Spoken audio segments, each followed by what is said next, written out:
Since Owen Farrell is unavailable for the forthcoming Six Nations, all eyes will be on GeorgeFord and Marcus Smith to continue England's fly-half civil war.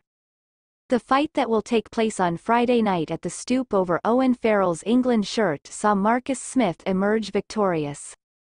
On a bitterly cold night at Twickenham, the Harlequins defeated the league-leading Sale Sharks, with the hosts taking the lead thanks to a brilliant moment from the mercurial fly-half in the first few minutes of the second half. Danny Kerr raced over the Sale defence line with a deft offload after his quick feet broke it. Smith and GeorgeFord, who lined up opposite each other, both present very different options for England as fly-halves.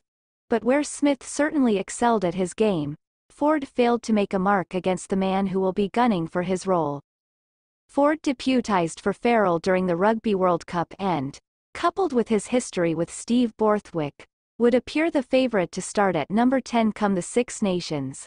Quins star Smith is hot on his heels though and gave yet another reminder, should people need one, of the running threat he offers ball in hand.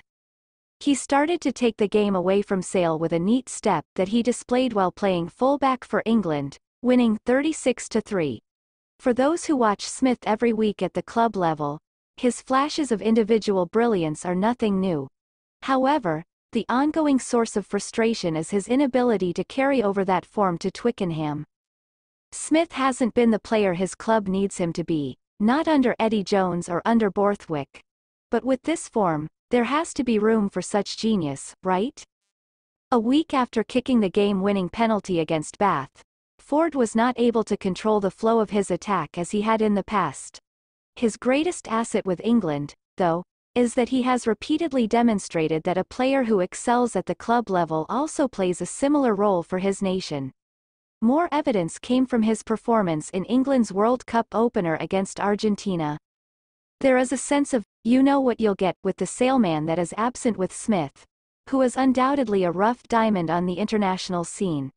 If Borthwick is determined to include a player of Smith's particular class, the fullback experiment might turn into something more permanent. Smith is among the select few gamebreakers that England has on their roster.